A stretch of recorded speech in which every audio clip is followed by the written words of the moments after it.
Evening, folks. Welcome back to Mecha Taco. Currently Splatterhouse free. Yeah. No more Splatterhouse. Ever. Again. I like the first one. Second one, not really. Third one can just go straight to hell. So anyway, tonight we're switching gears. We're playing something light and fluffy, and then maybe we'll go back to, Night Terror material. I need this. It's been a rotten... I'm just in a rotten mood. For many reasons. I feel crappy. I'm tired of reading garbage online regarding everything. Whether it's politics, or gaming, or even anime.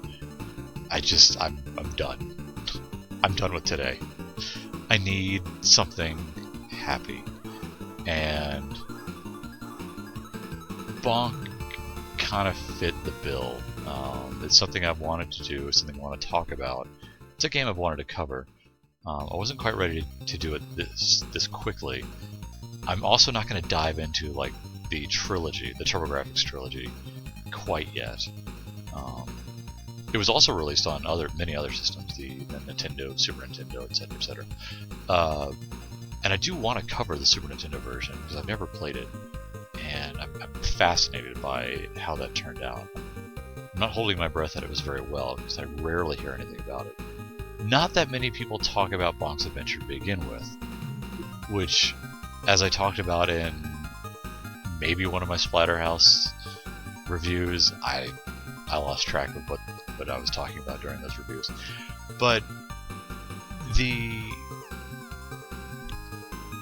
a lot of people don't remember Bonk, or don't even know who Bonk is. And as a big fan of the TurboGrafx 16, and as a self-described hardcore gamer, I'm well aware of Bonk, and it irritates me just slightly that people are willfully ignorant of this character. And I don't mean on an everyday casual basis. I'm not gonna go up to somebody on the street and be like, screw you, man. You know your Mario and your Sonic, but if you only knew Bonk, you. Yeah, no, that's ridiculous. But amongst those that consider themselves the hardest of the hardcore, who don't recognize the importance of the Bonk character, or even of the PC-Genjin, which that is baffling, because that was a great system. Yeah, the TurboGrafx did not do well in America. Japan, though, it cleaned up. It did very, very well. So here's Bonk. I'm going to expose you all to my Bonk. Thank you. You're welcome. So let's go ahead. Let's not waste any time. Let's go ahead and get started. The background music there was actually from Air Zonk, which was a spin-off of the Bonk series, a shooter spin-off. Very cool spin-off, actually. One day we will get to that one. It's not very long. It is a shooter, though, so just know what you're getting into. Alright. Hey now. I wasn't ready for that. Let's get my buttons correct here. There we go. That's what we're looking for. Now we're ready for Bonk. Aw, look at that guy. He's ready. Let's wake him up. I love that little spaz he has. Wait, did I do that right? Yes, I did. Okay. Ah, see, there's a secret there. Oh, found it. Bonk's Adventure, it's not a very complicated game. So don't expect total magic here. It definitely has its moments, which we will see. It's amazing in its own way.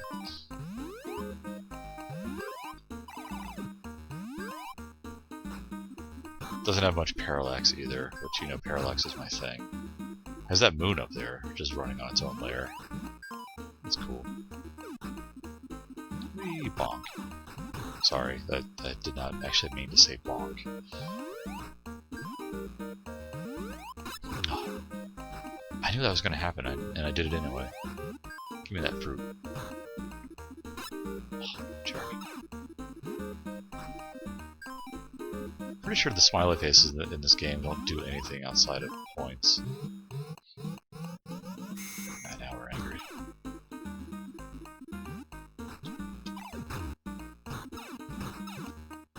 It's supposed to be spicy beef, apparently. Now, there we go.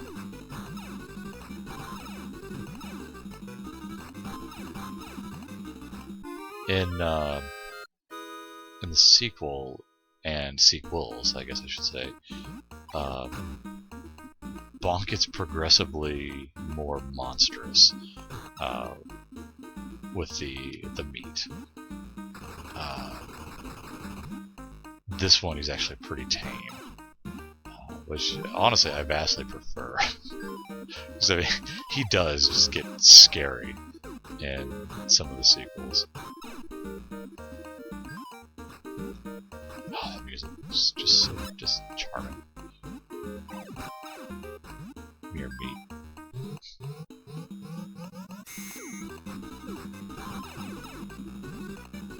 You know, there really is not a whole lot to this game. I'm pretty sure I said that already, but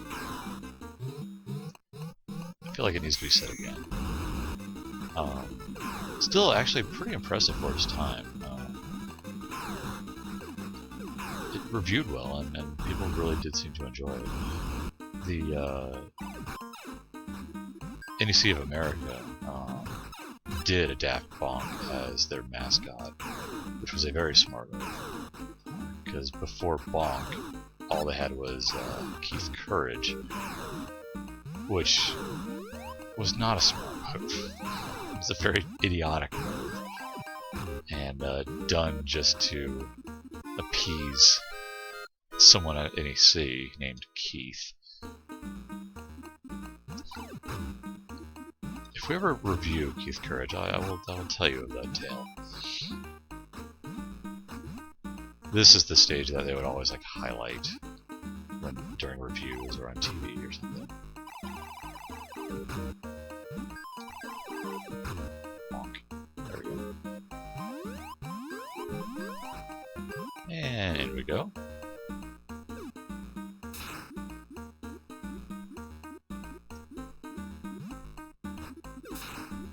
Just swimming around. This very complicated stomach.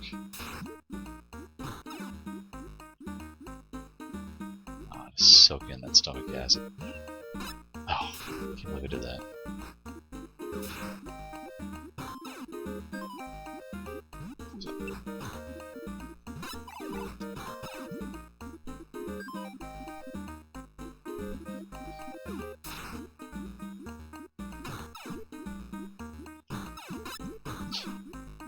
I will say that, like, whenever, you know, I had friends over and I'd show them the TurboGrafx, Bonk was always like a centerpiece. Like, people really enjoyed Bonk. And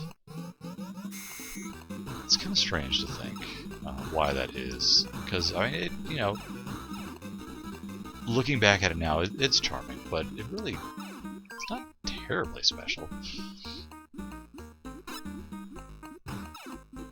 Oh, I messed that up. Here's a little secret you should all know about. Keep hitting. We have to see those points racking up. There we go. Extra life. Thank you very much. I discovered that on my own. Thank you. Oh, dang it. Did I mess it up? I was really hoping to clean up on the lives. Oh, I forgot a life up there.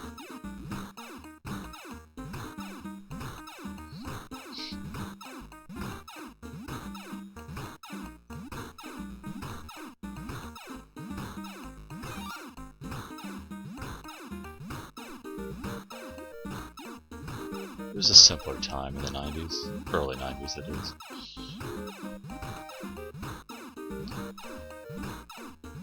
In Japan, the game is known as PC-Genjin, which is like the ultimate pun to end all puns. It's a pun of PC Engine, obviously. Genjin being Japanese for caveman, roughly. When it was ported to the Famicom, it was called FC-Genjin, which isn't that great of a pun, really.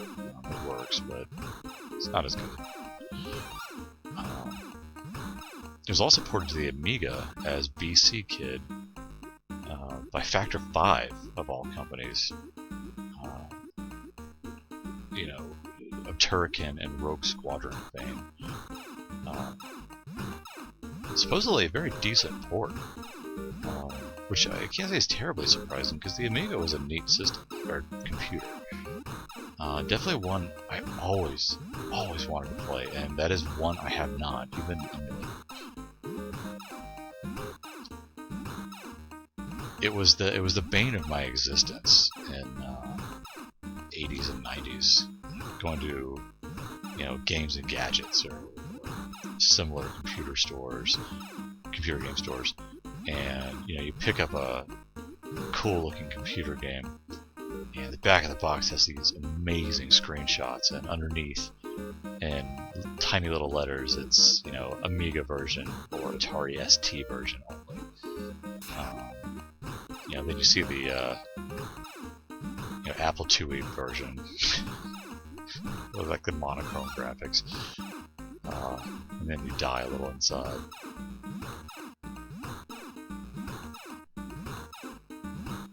Yeah, I'm deliberately wasting time on this stage so I can rack up the lives here, just in case. It's been a few years since I've played this game to completion.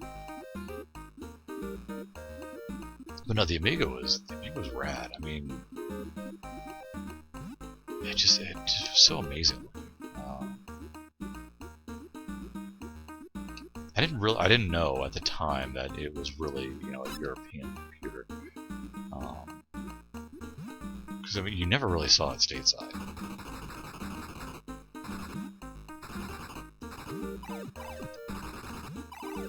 There we go.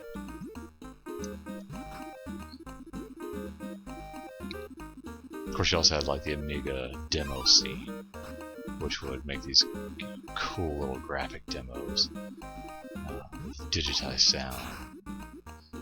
It just blew, my adolescent mind.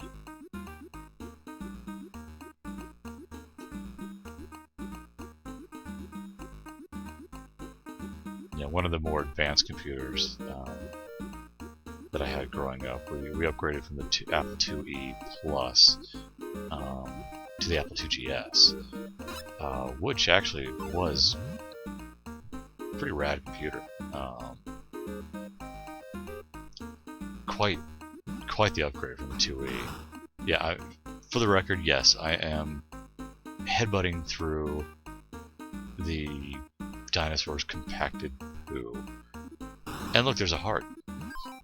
And I go out his butt. Yeah. So anyway, yeah, and I was one of those people that were utterly disgusted by the Macintosh, especially when Steve Jobs was all pro Mac. Look at that cool boss. How big that sprite is. It's gonna die really quickly. I know your secrets. Guy.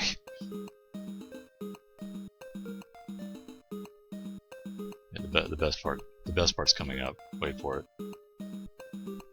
That too. I'm your new friend. Arf, arf, arf. What the hell? Like that he looks like, this horrible racist caricature too. Oh, I thought I was pretty incredible myself.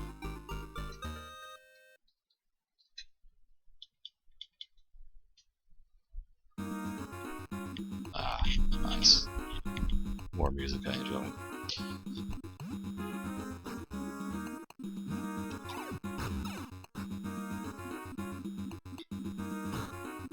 You know, I guess that's supposed to be sunglasses, but I've always assumed that he's just a blind dinosaur, which also explains why he just walks into you. I'm sticking to that, actually.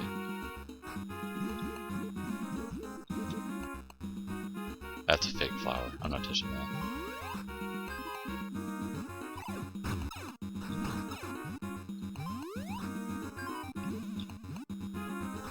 Oh, another one.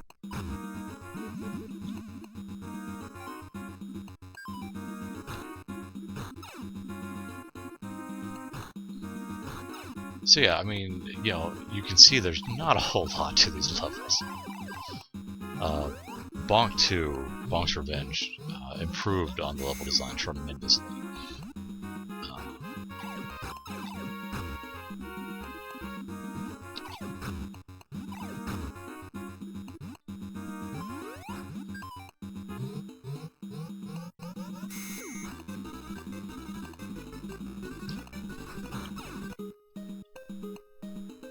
Now, here's something those with like Bonk on the Virtual Console probably didn't realize. The TurboGrafx and PC-Genjin, its controller came with a built-in turbo function, which made Bonk's spinning ability much easier. For instance, this. Look at that. Tremendously easier.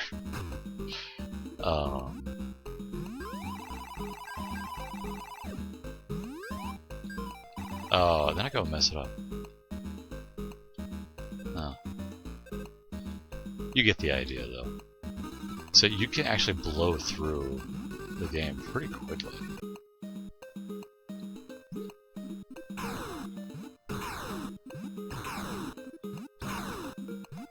Bonus stages.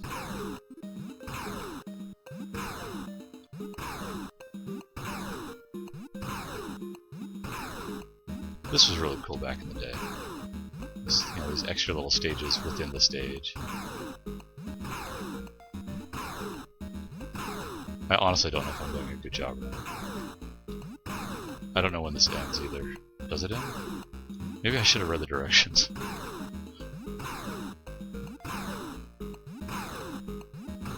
There we go.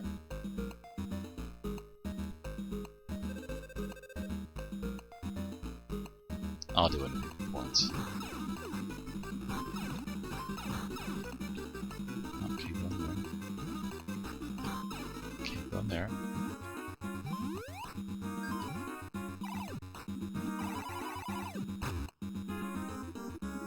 Gotta check every door.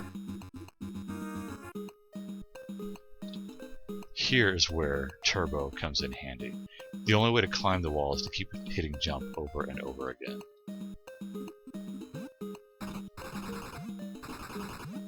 And this is so much easier and so much faster.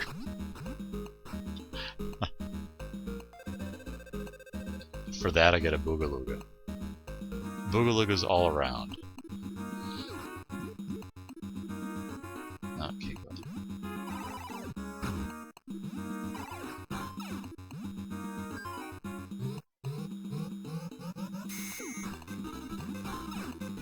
I appreciate how it doesn't waste your invincibility when you go into a bonus round.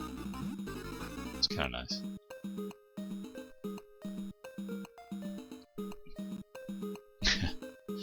Try not to die. There we go.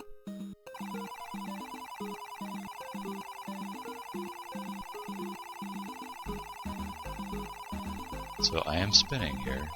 What am I aiming for? Or is it just counting my spins? Yep. Thank you. I will take that extra one.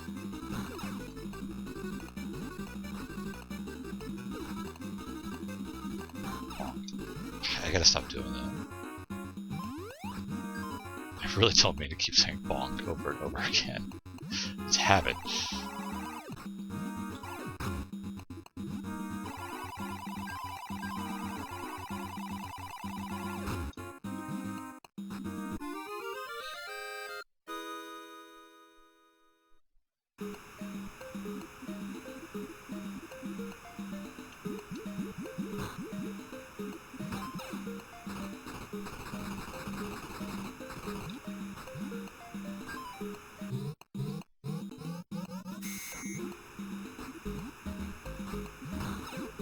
sure. It's the only problem with a rapid spin is that it's hard to get the timing right. Because if you spin too much, yeah, you're not going to land on your head, you're going to land on your feet, which is just going to do damage to you.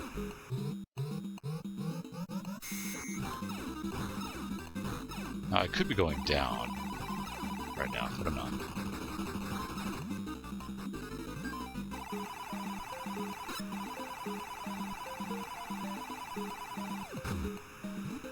Because there's lots of stuff to explore. I'm really not in the mood right now to explore.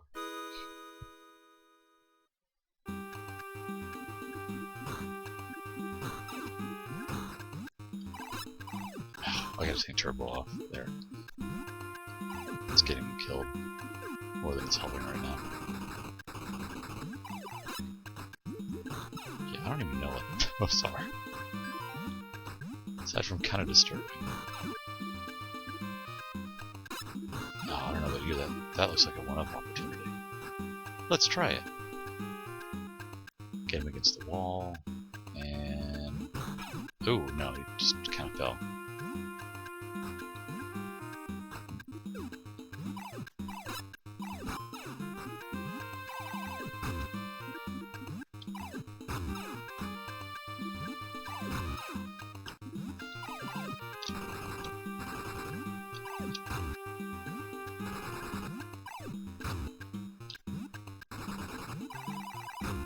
Oh.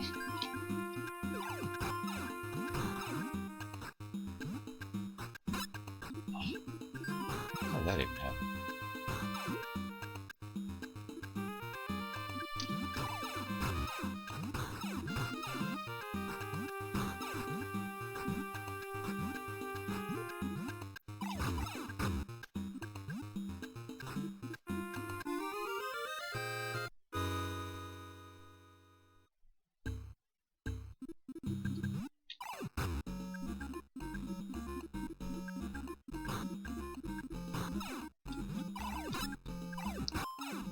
It's funny, right around this point is where my memory starts to get a little fuzzy.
Oh, just serene. Oops, never mind. Bastard. Stop hitting me. You ruined the moment for me, dragonfly. Whoa, whoa. Oh, things are getting crazy. Can't handle it.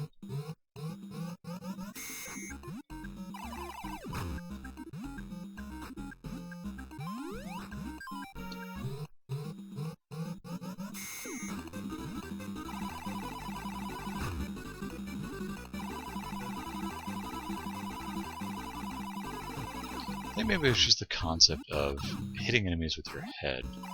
For some reason that was just both amazing and ridiculous back in the day.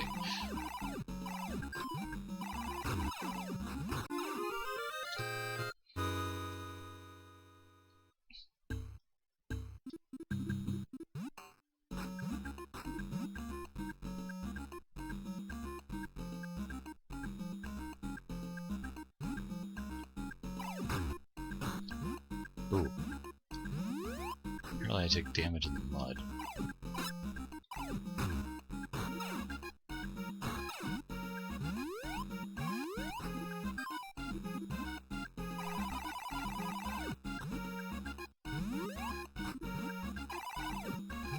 this stage goes on forever.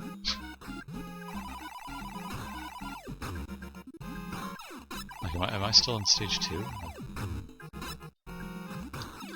Stop getting hurt.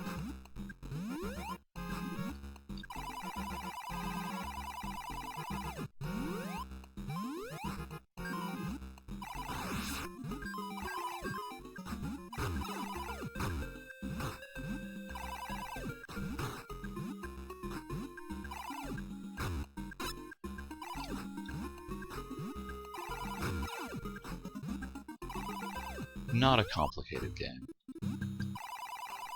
Very simple game.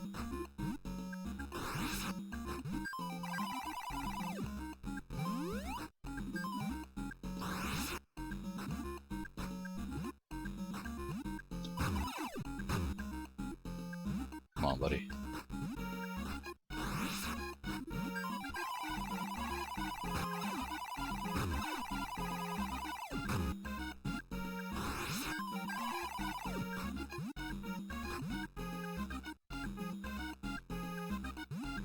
What is that about?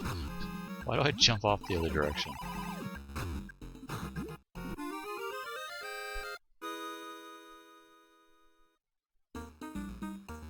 Oh.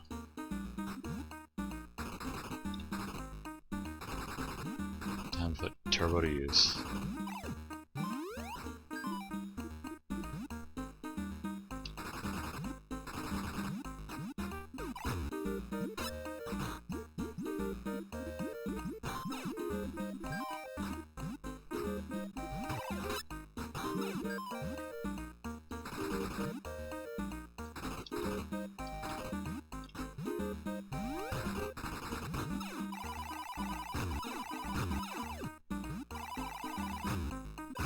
I want to kill him. Thank you.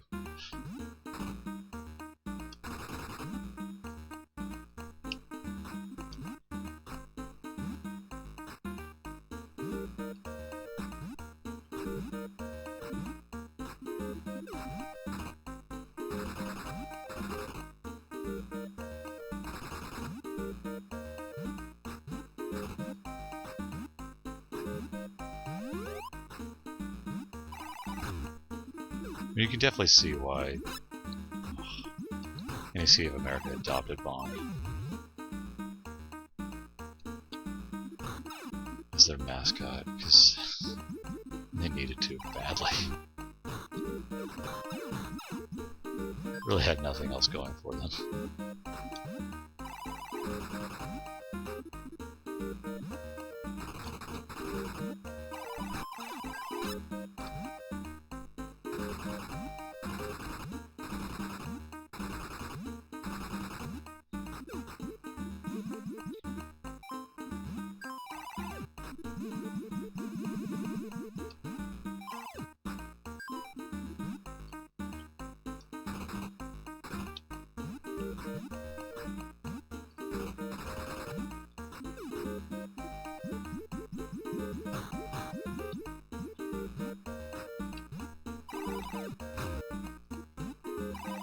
Let's just avoid that.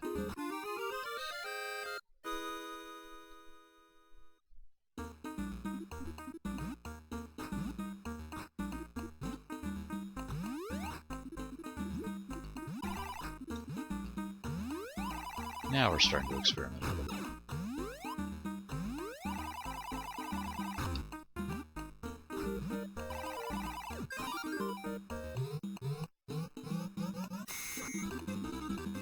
The things you remember and why.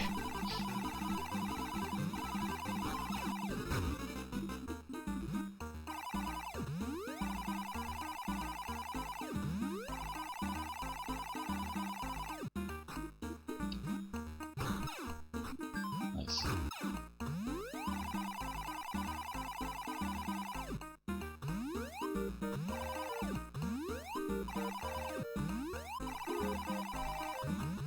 Come on, you can do it.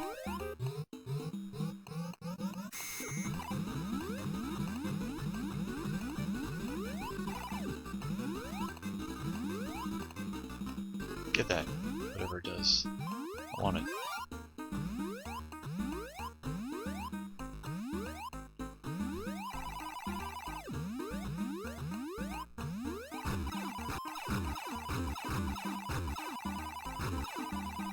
Boss time.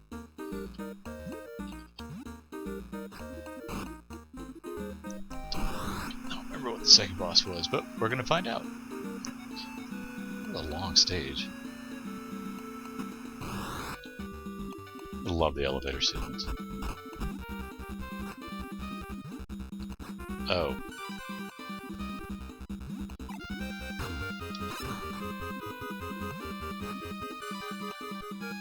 So I do remember what the boss was.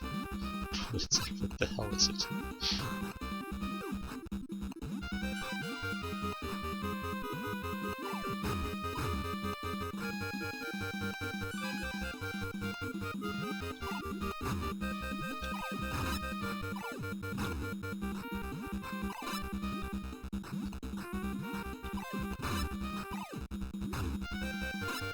Oof, come on. Don't let this freak kill you.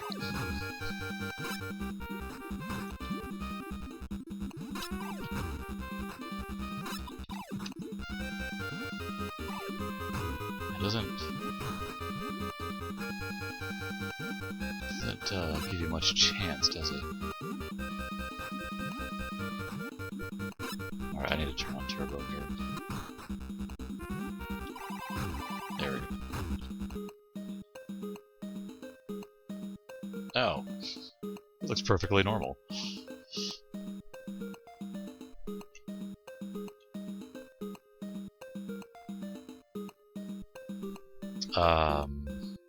I'm good, thanks.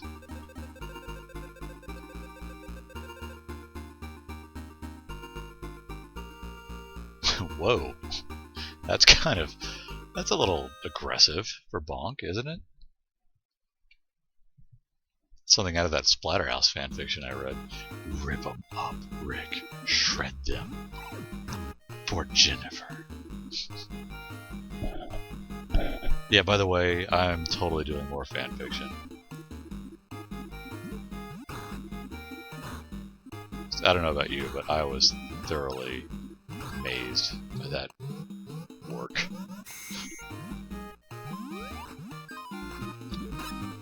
Oh, there's that.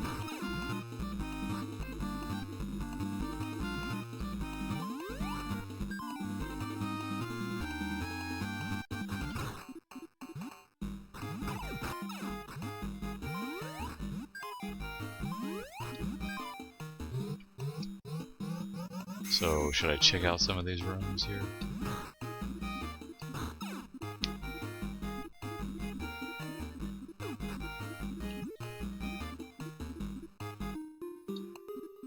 Oh, that's a nice one.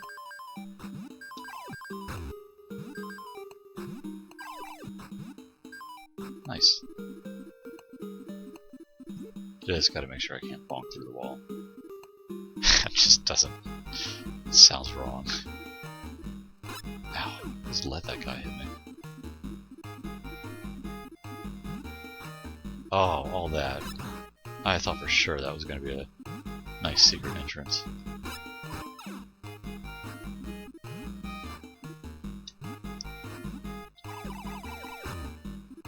Man, I could really use another fruit room right now. These hypercephalic dinosaurs are killing me here.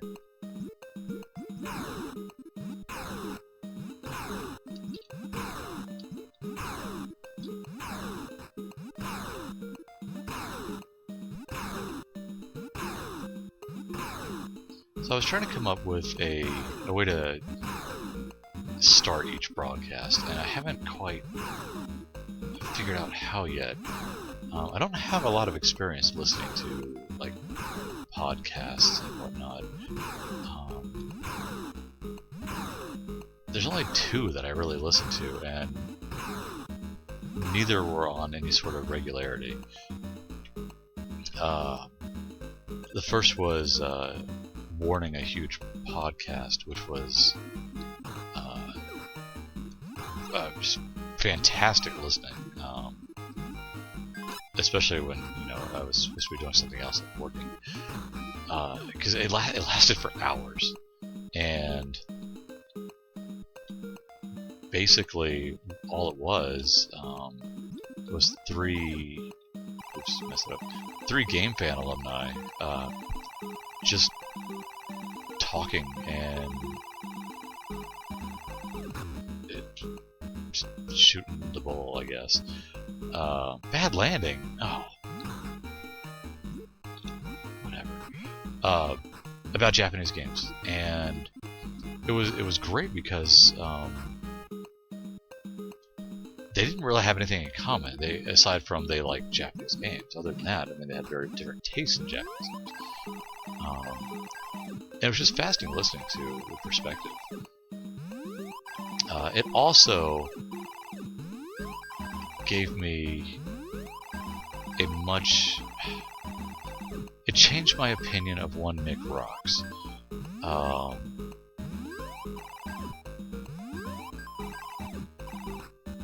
Game Fan magazine was a pretty cool gaming magazine alternative back in the 90s. It was one of the few magazines that really covered imports here in the States, and was very enthusiastic about it. It also had a pretty wild graphic design and very clean screenshots.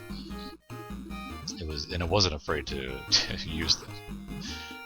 So it was a very cool magazine. But there was 1 or 2 reviewers that just, for one reason or another, just rubbed me the wrong way. One of which was Nick Rocks, and part of it was because he just always came across as arrogant and know-it-all. I mean, he would reference games or people that you knew nothing about, because this was before the internet, essentially. So I mean, you had Delphi and other online services like that, but you couldn't just like look up anything on the internet and be like, oh, that's what he's talking about. He definitely was keen to name drop, amongst other things. He was very passionate about his game, to the point of insanity. I tend to... I think he like rated the Saturn version of Street Fighter Alpha or Alpha 2 lower, because the shadows were purple instead of blue, or vice versa. It was pretty absurd. But my point is, I did not like him. Now, he was one of the 3 in the podcast, and listening to him, I totally blew that, didn't I? Listening to him, he's fascinating. He still has quite the ego. But at the same time, it's like his quirks make him actually pretty entertaining, and I learned a lot about him as a person just through the broadcast, and it made me realize, it's like, this is the kind of person I actually want to talk to. I could see just, sitting down to talk about one thing with him, and hours later, we'd still be talking. He's a fountain of knowledge and trivia. So yeah, Warning a Huge podcast was very cool, and they were very long episodes. They had a little intro, like a little musical intro, and then Shidoshi would introduce everybody, and they just start the program. They kind of had a schedule, but a lot of the time it's just like whatever goes. So there's that one. The other one that I listen to infrequently, it's only if there's like a subject that interests me, is Mark Rosewater's Drive to Work. Mark Rosewater is the head designer of Magic the Gathering, and he too is very passionate about his game. Obviously, my problem with Mark is that as head designer of Magic the Gathering, he's not terribly impartial, and for lack of a better word, he's a little bit of a corporate shill, and I definitely don't agree with everything he says, and find myself questioning some things, but some of his insights can be very, very interesting, and he's a very smart man. Not the easiest to listen to. That's just my personal opinion. And his intros for his drive to work are kind of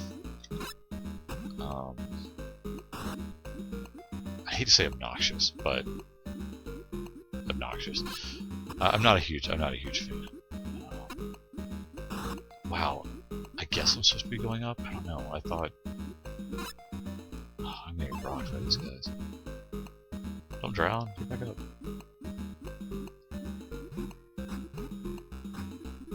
Ooh, that one up there. But yeah, his intro is just this kind of false enthusiasm, and it bugs me. Whee! Like that. So, obviously, growing up, I listened to a lot of radio. I was a top 40 kid. So, very used to DJs and whatnot, but I still don't have a way that I'm very confident with introducing Mecha Taco. I don't want to go for the DJ voice, well, hey, it's time for Mecha Taco. Yeah, it's not quite me. As hilarious as that would actually be. Man, I'm having fun, look at that. I could do this all day.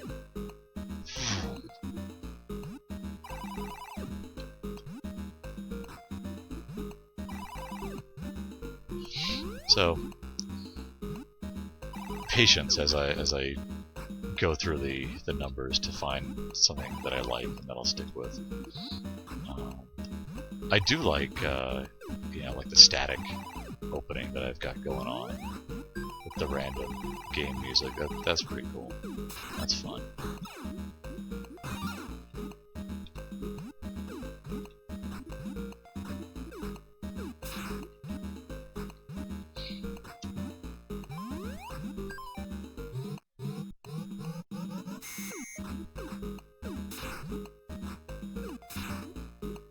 It's funny, thinking about Nick Rocks, I can't help but think about Nick Rocks. Hey, what's this?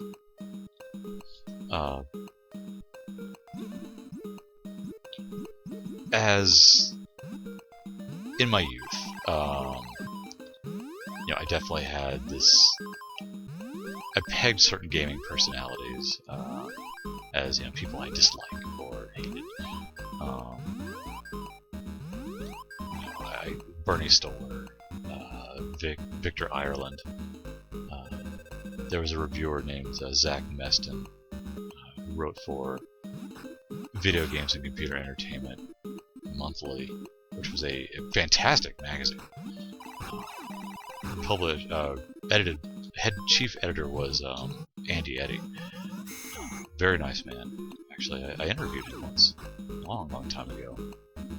Very patient too.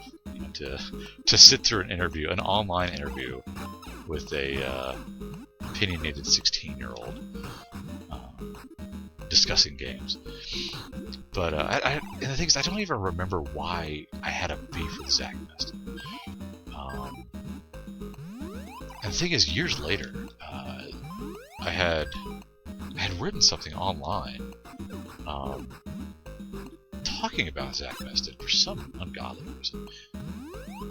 And he actually replied, and was kind of apologetic. It was like, I'm a different person now, so blah, blah, blah.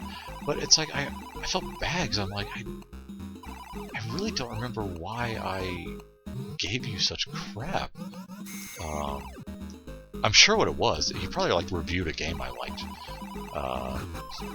and reviewed it low or something. That's pretty much how it works. Which is terrible, and I mock that sort of behavior when I see it today. But I have to remember that I was one of those kids too. Ooh, okay, there we go.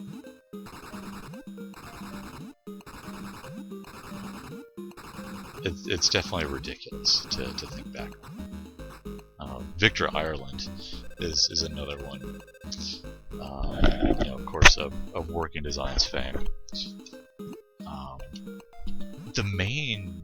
I had two reasons for disliking him. One,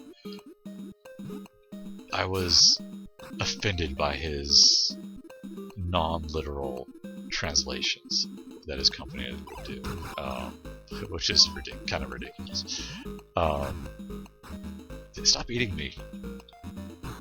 The other was that he had this beef with Sega during the Saturn era, and vice versa. I believe it went both ways. It was really quite petty, and it ended up with this huge delay on, say, like Ray Earth, which I desperately wanted and never actually got, which was really funny.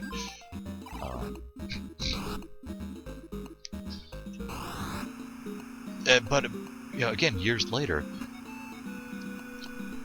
I look at his work and what he actually did, especially what he did for the TurboGrafx, and I'm like, why was I so passionate about disliking this guy?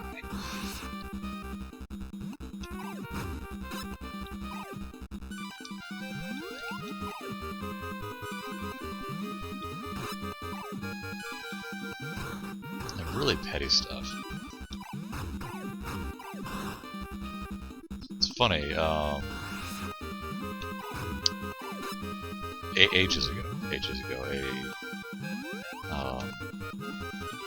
girl I was dating at the time was a very, very hardcore game. More so than me. And she ended up winning a PC-FX off of eBay, sold by Victor Ireland. So she owns Victor Ireland's old PC-FX, which is fabulous in every sort of way. I think she might have gotten like flash hiders or something from him as well. This has always made me smile. Thinking back, I'm like, you should have had him sign it. I have not seen Princess Song. I'm sorry, whatever you are. Ooh, I did not do that too well at that stage. Waste him, jeez Louise, what? Man, come on. I know, 90s edge and all, but waste him? Rip him? Anything else you want to do to him?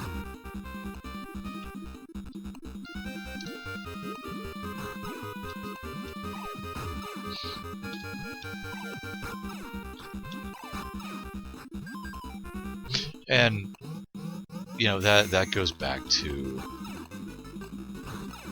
part of my rotten mood today. I'm just walking through these enemies. Screw these guys.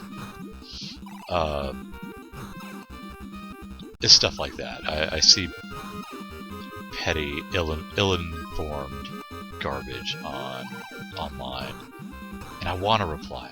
I desperately want to reply, but I don't. Because it's like not worth it. You're not going to change anybody's opinion, especially if they're really young. That's just not happening. That's something that they have to kind of discover on their own. I mean, the fact that there are still people that argue, which console is really better, Xbox One or PS4, is just absurd to me. Like, who cares? Get the one, that has the games you want to play on it, and don't feel offended if somebody else buys another system. Wow, those guys grow up fast. They're hideous too. The pterodactyls, not the console fanboys, although that could very much well be. For the record, I actually have not bought either system. One, as I've stated before, I'm not exactly rolling in money. Two, there's not anything I really want for it either. I would, if I were to if like you gave me the money and told me I had to buy one of the systems now, I would definitely, it would definitely be a PS4, purely for the Japanese support, as well as the Miku game that is currently on it, because I adore the Project Diva games. Yeah, I'm not even going to justify that. I just really love the Miku games. They're a whole lot of fun. Rhythm games in general are kind of my thing, my secret love. So we can just jump on the branch. There.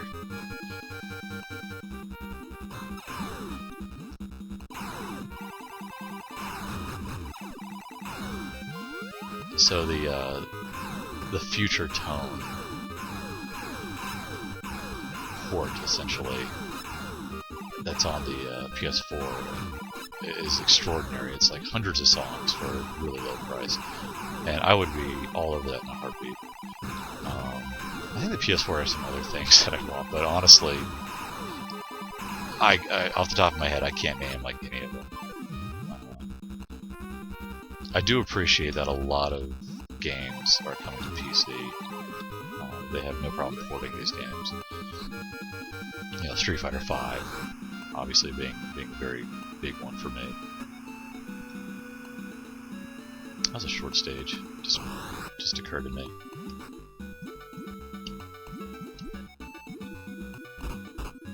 With that being said, I don't have anything against either system.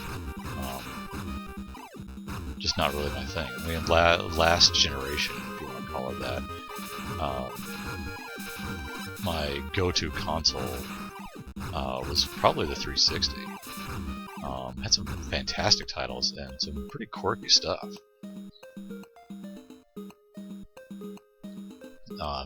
It just seems like the Xbox One kind of lost that. Whoa! I had no intention of ringing your bell. I'm sorry.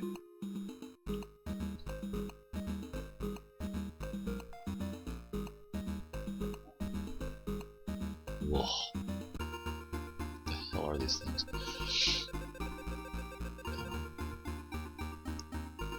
In fact, I got a PS3 very late. Just rip them again. And had a lot of fun with it, though. I mean, I think my most played games, Tales, Tales of Graces, which gets a lot of flack. But I honestly, I adore Tales of Graces. It was cool. I was also a big fan of Vesperia on the Xbox, which is a fantastic game. And generally speaking, it's definitely one of the better Tales games. Opinions vary on Tales games. They're kind of considered the McDonald's of RPGs.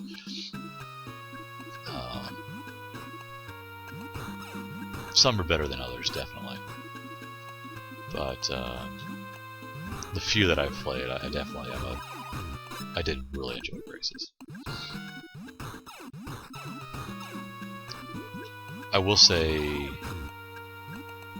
part of what makes Tales fun for me is multiplayer. My wife and I can play together, and she's a big Tales fan. And it's a fun game to play, two-player. You know, another great RPG, two-player RPG that came out on the 360 and PS3 was Eternal Sonata. Really bizarre story. I'm not even going to try to convince you that it's a great story, because it's really weird. The whole thing is like a fever dream of a dying Chopin. So it's just that special. But the battle system, multiplayer, is a lot of fun. And yeah, we devoured that game. We nearly maxed all of our characters out. We even went back to get the bonus character, who I'm not gonna mention because it's kind of a surprise. Which is something we don't usually do in games. It's like we just don't have the time for that sort of thing to go back and play.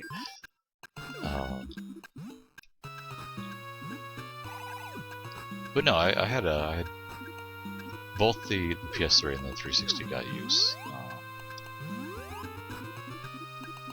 Okay, what am I missing here? That was cool. Oh, that's what I was on about. The other games on the PS3 that I ended up playing. Miku obviously was huge. Dragon's Crown was another one that my wife and I played and beat. And that's a lot of fun. Definitely, in my opinion, definitely one of my favorite Vanillaware games. Just replayability-wise, it doesn't. It's not as repetitive as other Vanillaware games. I mean, it still is to an extent, but at least it's fun. It's funny, I think we got that and we got Tales of Exilia on the same day, which is a game we have not completed yet. I think we're at the very end, but then life happened, and definitely one that we'll be getting back to at some point. Not gonna stream that one. Jesus, streaming a Tales game. That'd be the longest stream ever. Those games last forever.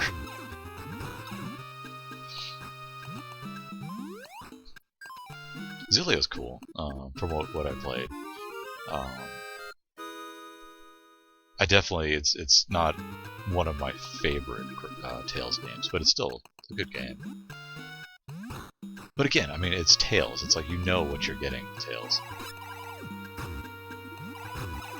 You're gonna get a pretty diverse cast of characters. You get skits. There's some humor involved, and saving the world. And honestly, it's like that's fine. It's kind of what I want sometimes.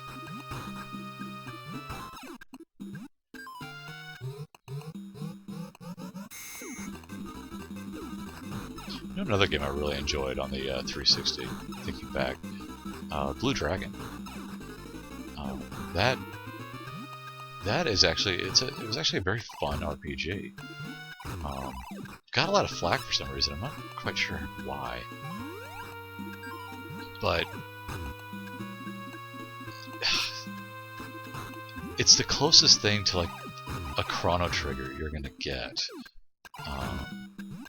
out of a modern RPG. It really is. I mean, it's got a lot of the same teaming, obviously, but I don't know. It was a fun game. I'm not sure why people gave it so much garbage. I'm not sure what they were expecting, really.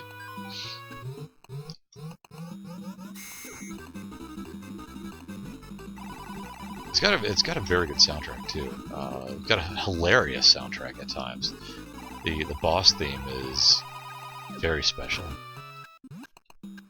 It's a vocal track and like this kind of hardcore metal thing. Ridiculous would be a good way to describe it. But at the same time, it grows on you. It's like, this is kind of fun.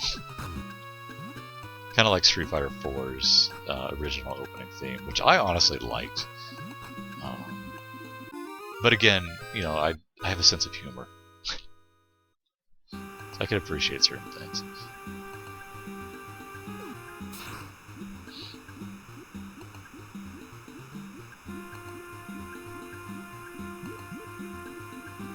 It's funny, thinking back, the 360-ish, hang on, this dungeon's pretty rough. Dungeon, level, whatever. Oh, I guess I can touch the ceiling. I didn't buy the 360 until years later. I really did not have any interest in it, and I had kind of lost interest in console gaming at that point for some reason. Might have been World of Warcraft related. World of Warcraft had come out, what, 2004, and I had a severe dislike of the PS2, which, again, ridiculous. But I held a personal vendetta against it for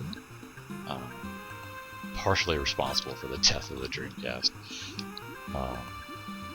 The Dreamcast was the last modern console I had owned. I think that's right. No, that's not right. Sorry. What am I talking about? I had an Xbox and I had a GameCube. So anyway, going back, the 360 came out, didn't really care for it. Nothing on it I wanted. And yeah, I had been just absorbed in World of Warcraft for many years. And then, I don't remember why I got the 360, honestly. Like, what possessed me to get it. But when I did get it, most of the games I wanted were like just dirt cheap. Dead Rising, Blue Dragon. I mean, these were Bullet Witch. Hey, these games were like, you know, $4, $10 maybe.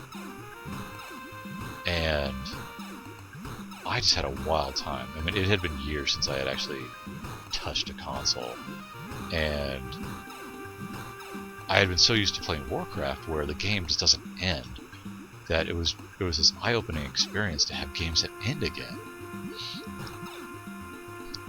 And yeah, I mean, I just sat through it, and I just blew through the library. Built up a pretty good library of games too. Oh, that was a fake out. Oh wait, there it is. Oh, thank goodness, health. And yeah, there were games that I just fell in love with. Some of it was tough love, you know, Bullet Witch, for instance. I actually really like Bullet Witch. It's ridiculous. It's you could describe it as janky, but it has a certain charm to it. The last boss can go straight to hell. It took like a half hour to defeat. It was absurd.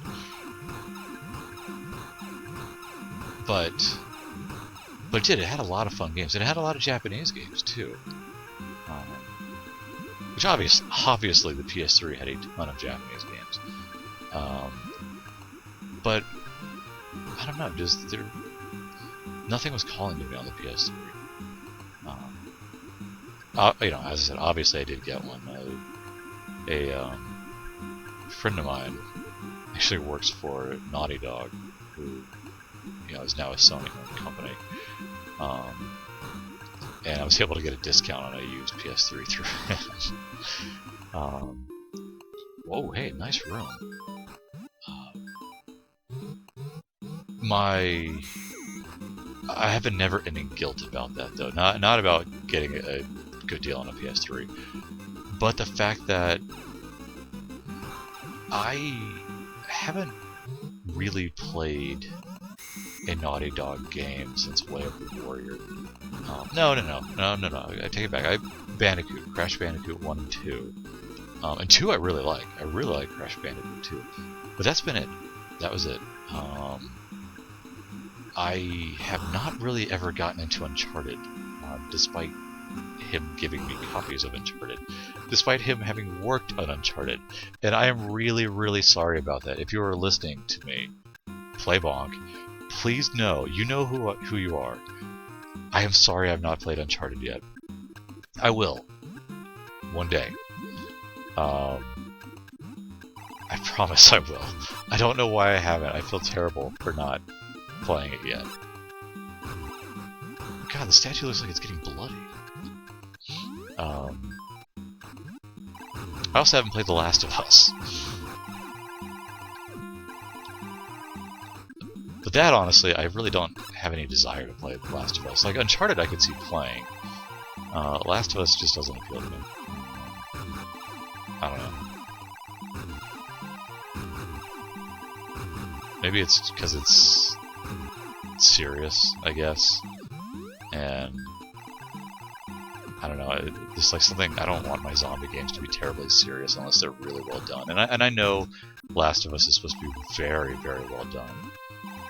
But still, I don't know. Just doesn't really do it for me.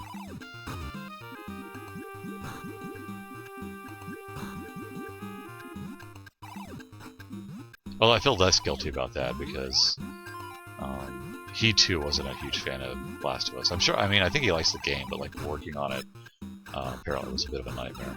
So that makes me feel a little bit less guilty about that. I will play it. I will play it one day. I promise I will play Uncharted. Maybe once I get a better connection, we will do a playthrough of Uncharted. Just to alleviate my guilt. Uncharted 2. He told me that I can skip Uncharted 1, which is cool. He didn't have anything to do with Uncharted 1, if memory serves. So that's all of it. And look at me. Look at me name dropping like Nick Rocks. Notice I didn't mention any names though, mainly because I don't want to get him in trouble. Just not that there's any reason he would get in trouble for just talking about the game, but I don't know. Plus, I just don't like name dropping. I know people in the industry. Not many, but I know them. But whatever. We'll get around to playing Uncharted one of these days. Wow, these guys suck. Oh, they look like that. Oh, that thing from He-Man. What is it? There's like this bone dog thing that you put your fingers in to carry them around. They were later used in Mystery Science Theater. For the life of me, I can't remember what they are.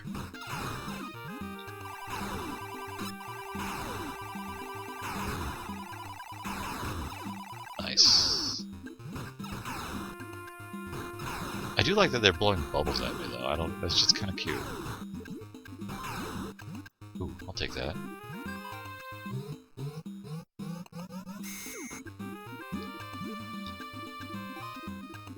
I will also do that.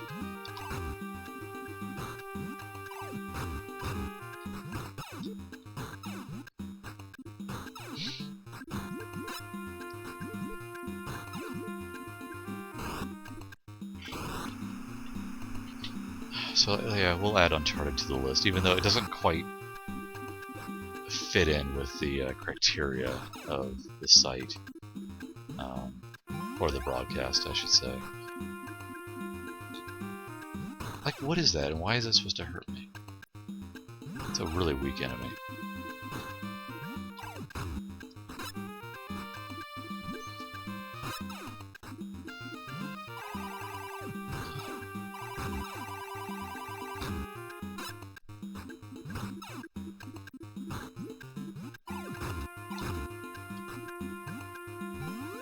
I have started to play Uncharted 2,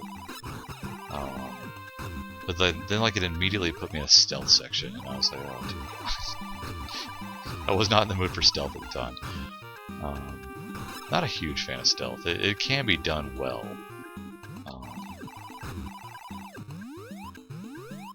It's like my anxiety goes into overdrive with stealth. I can't do it properly. Though I enjoyed the hell out of Metal Gear Solid 5, despite not being a huge Metal Gear fan, or Hideo Kojima fan in general. I do like some of his games, actually. And I don't know if I'd call him a genius, I'd probably call him a savant. I mean, he does...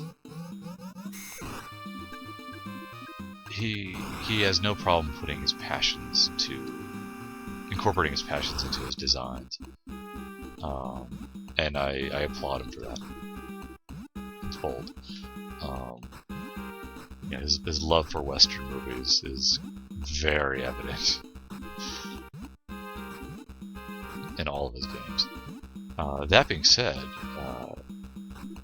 I would like to play both Snatcher and Police Knots on this broadcast. Snatcher I've played and beaten. Police Knots I have not. In fact, that was one of the games I was... Okay, this is gonna get weird. I was looking forward to in the 90s. Where to start on this one? It was shown at a CES. I think an English translation, actually, for the 3DO. And yes, I owned a 3DO. And I was very excited to see Police Knots on it. It looked very, very cool. And of course, you never got it. And recently, it seems like a group has released an English translation of the Saturn port, which is pretty cool. And that we could probably do. So, look forward to that one day. That was close.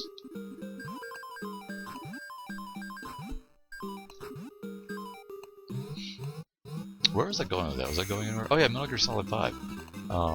Yeah, again, not a huge fan of the Metal Gear Solid series, or Metal Gear in general. But I ended up actually getting Metal Gear Solid 5 for free. Because it came with a video card that I had purchased after mine died. And, you know, I was like, oh, whatever. You know, of course, it wasn't out yet. It was like a pre-order bonus. But again, I was like, you know, what's it gonna hurt? We'll download it. And, yeah, I mean, I was terrible at it. I really not a good stealth person. But I got better, and the game is actually a lot of fun. Whether or not story-wise, you know, it's a good Metal Gear game, I can't tell you. It's absurd and insane, and seemed pretty par for the course for Metal Gear. You know, the only other modern Metal Gear game I had really played was Revengeance, which is not quite Metal Gear. It's you know, Metal Gear meets Bayonetta, meets Devil May Cry, whatever. Fine game, actually, really cool. But yeah, it's not Metal Gear. But no, I did. I had a lot of fun with 5. Controversy or no controversy, which I'm not even getting into that right now.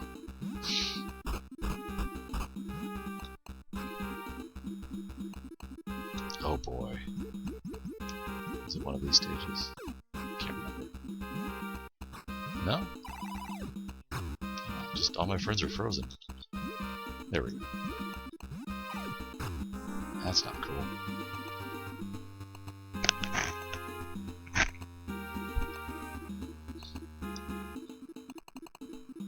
You know, tonight's been pretty therapeutic. I appreciate you listening to me ramble, letting me ramble, as I play Bonk's Adventure without really paying attention.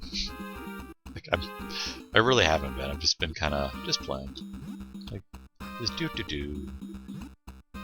running along, singing my song. I love my red shoes. I love my red shoes. the parents in the audience may get that joke.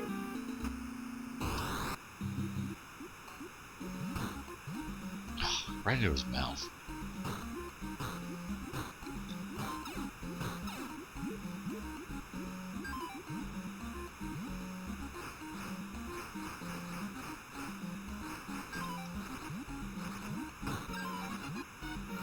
Wait, what am I looking at there? What's that?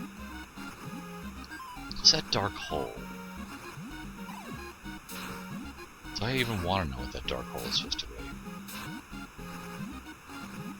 I really don't remember seeing that before. And it bothers me. I'm tempted to jump over the edge to see what there is, but I have a feeling the moment I do that, I'm gonna like start over. I don't know. I don't really feel like going through this level again.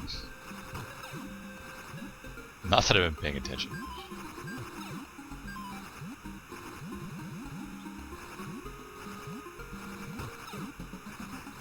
You know, again, this was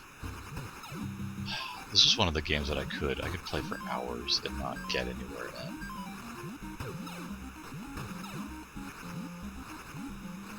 I mean, you really had to devote time to beating games, which is funny to think about. Like, you know, you really would just play games for the journey, or just for the sake of playing them. Simpler times.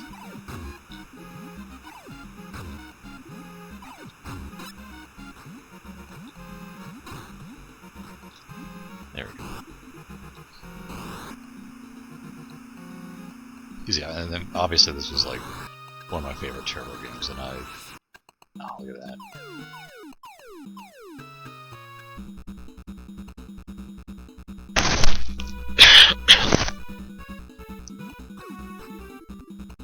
Bounce.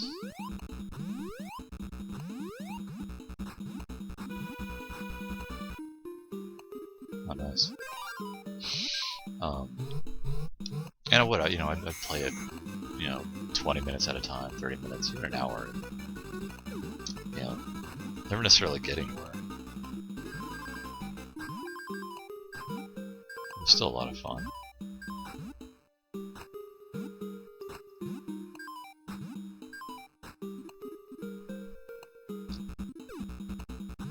You know, you look back as an adult and you're just like, how did I have that much time? Even worse, you look back as a parent, and you're like, why did I used to think, even as an adult, that I did not have time to play? Because yeah, let me tell you, parenthood is special.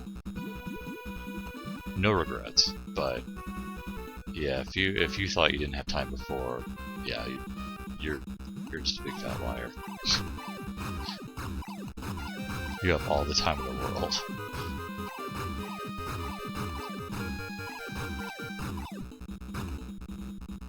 All right, buddy.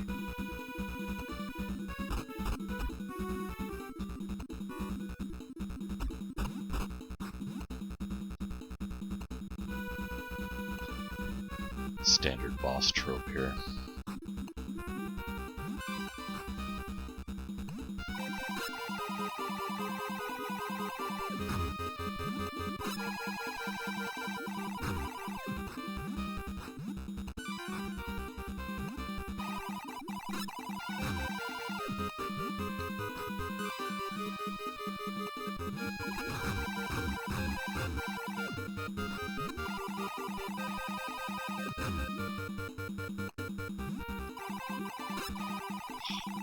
Bonk. Oh my goodness. Hit him! Just ram her head into him, I don't care. Whatever it takes. You won't die, this is really... There we go. Oh, it's not enough. Oh, that totally should have nailed him. There we go. Thank goodness, that guy was terrible. I don't want your heart. Hey! Nice. I will take that. Thank you. I don't need that, but I'll take it anyway. What's next? This guy. Okay, we can do this.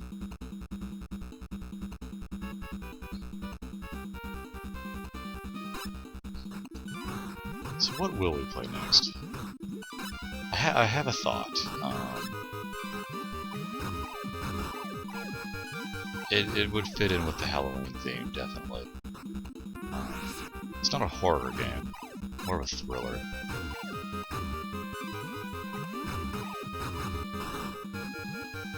From the 90s. Early 90s. I think. Yeah, I think it's 90s. Actually, now I don't remember.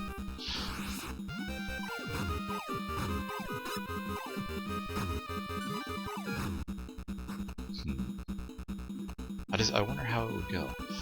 I'm thinking of starting Colonel's Request, which is a Sierra Online AGI game, a typing adventure. Typing adventure sounds ridiculous. EGA, but honestly, very cool looking and a very cool game.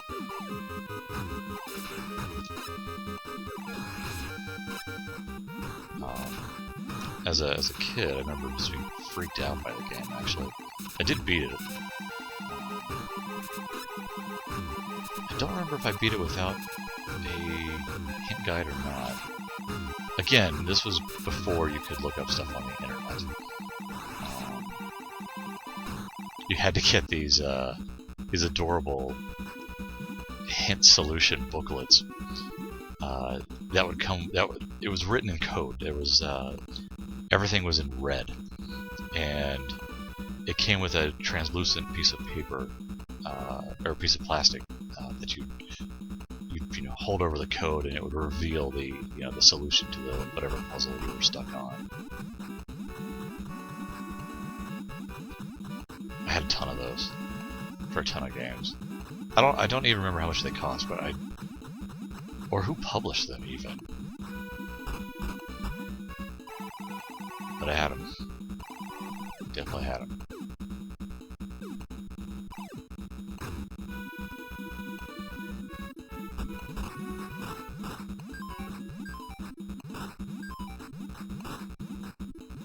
Man, the internet has made things so much cheaper and easier. It's ridiculous.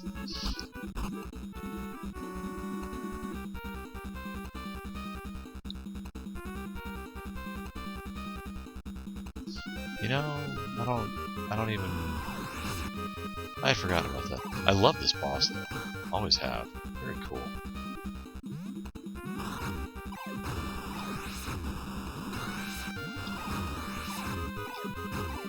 Even if it's kind of strange. It's like, why? Why is this thing coming after me? What does the A stand for, too?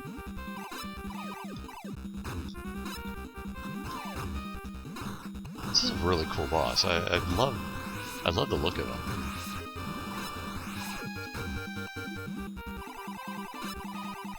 It's like a Mega Man boss, except somewhat animated. At least, the wheels. The severed head is kind of strange. Ah, what is that? Make it go away.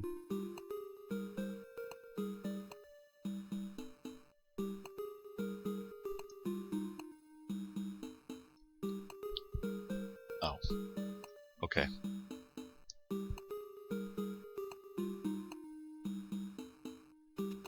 Clearly you were too.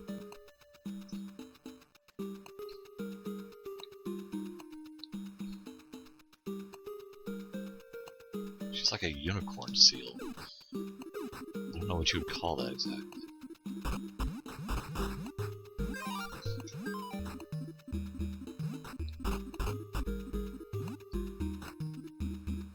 Is there room in there for two?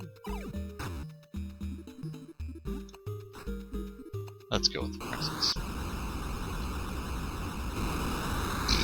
Ah, my eyes.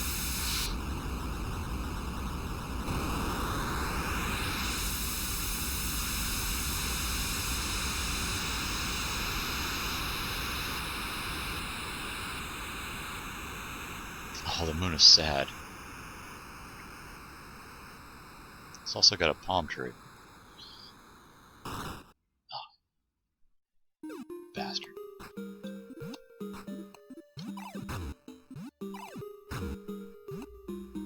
Where Mario like stars.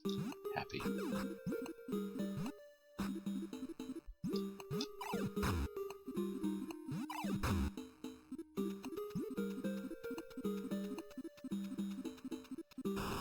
Palm trees.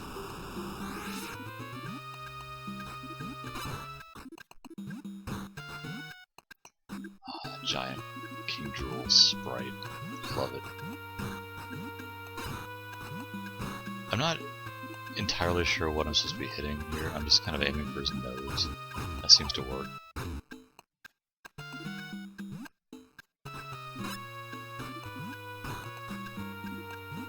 He is cool.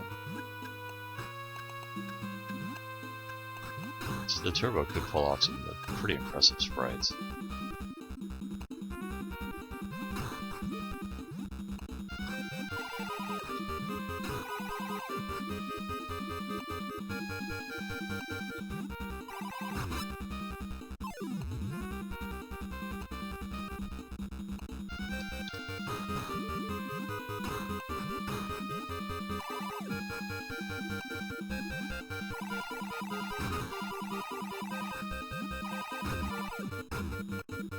And that was one of the, it's like the appeal of Bonk 3, was the massive Bonk power-up that you could get that, would just create this huge playable Bonk sprite. In fact, you could have two of them on the screen at once, thanks to the two-player mode. The game is just so weird, though. I definitely need to play that one, because I really have not gotten far into that game at all. As a kid, I never owned it. And you know, it's funny, I don't know why. I don't know why I never got Bonk 3. But I had a huge turbo collection. Although, you know, that's true. Most of my turbo games were bought used. Yes, that was part of the problem.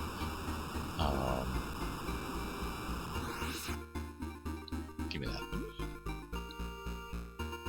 I would get them from like rental stores and Toys R Us closeouts.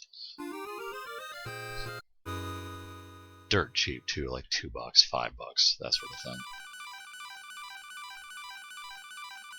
Oh, now she looks so much prettier.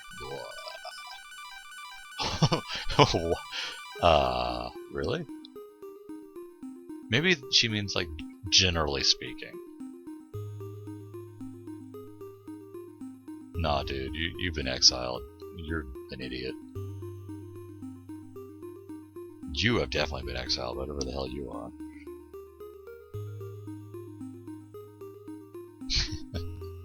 Indeed. This guy's cool.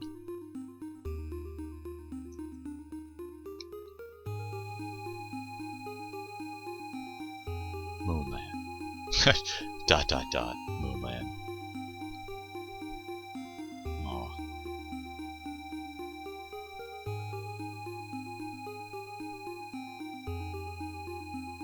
Yeah, she's mine now, you pink boxing freak.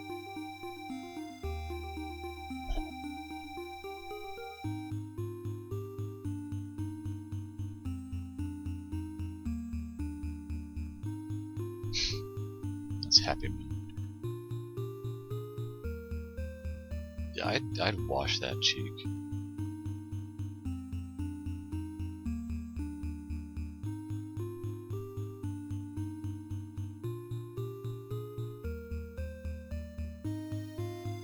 Nice. Nice cast.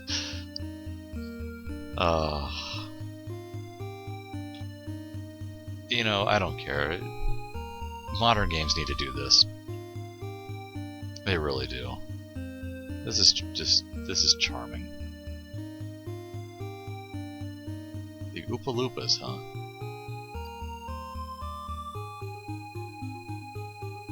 I mean, yeah, I don't expect, you know, like Gears of War to do this. But Mario could do this. That'd be a lot of fun, actually.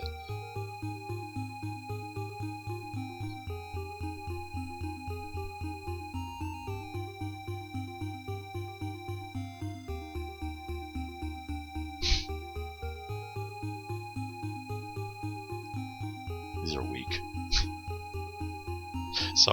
Sorry, Red. These are weak. Red or Hudson? I don't know. I think it was a joint venture. Red, of course, is the developer of the Sakura Tyson series.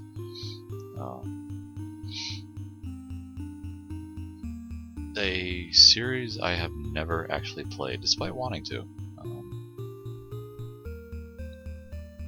I know it finally did get a domestic release, like 5. I think Sakura Tyson 5. 4 might have too. I'll have to go back and look. This was years before Google, mind you.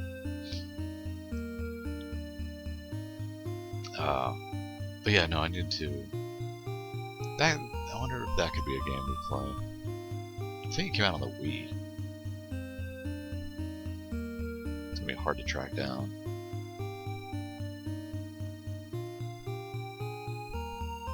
Dating sim / strategy RPG.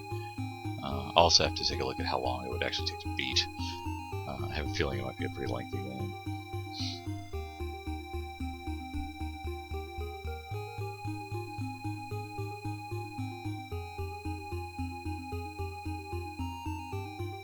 Definitely not before Panzer. Panzer's high on the list. We're gonna go.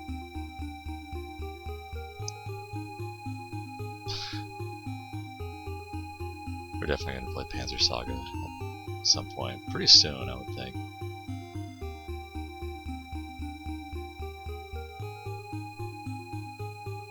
It's just disturbing. Like, why does that even exist?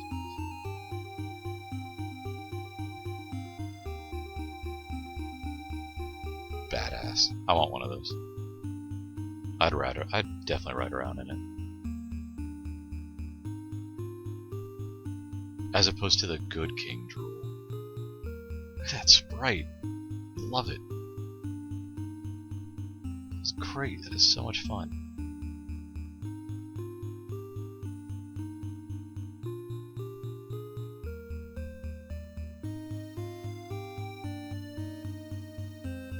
Whatever you are. She lost her horn. You're welcome. Wow, no actual credits for the staff?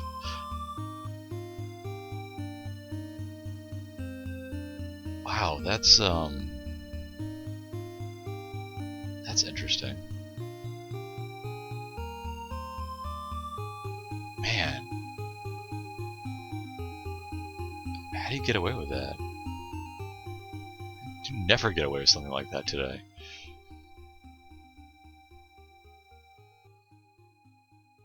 That is so weird. Staff credits. There we go. Alright. We beat Bonk's Adventure. I don't know, over an hour. That's cool. It's not a problem. No, with that run. No, we're gonna kill it. There it goes. Whee! That's not me playing, it's the CPU. Goodbye, Bonk. Well, you know, this was a good night. I feel better. I feel a lot better. I've expunged Splatterhouse 2 and 3 from my soul. Had some good random conversations about video games in general. Got to talk about Nick Rocks and Victor Ireland. Yeah, I don't. It's been one wild ride tonight through Bonk's Adventure. So, as always, I appreciate you tuning in. Be sure to tune in tomorrow for a surprise game. I have no idea what we're going to play tomorrow. Trust me, we will play something. There's a good chance we might start Colonel's Bequest. Worst case scenario, we do another light game, just to further cleanse my palate. But I think Colonel's Bequest we could probably handle. I don't know if you can handle it. It is pretty risque for an EGA game by Roberta Williams. There is implied sex, so yeah, hang on. Make sure the kids are out of the room for this hot 16 color action. In any case, I hope you all have a good night, and I will see you again here tomorrow. Good night, all.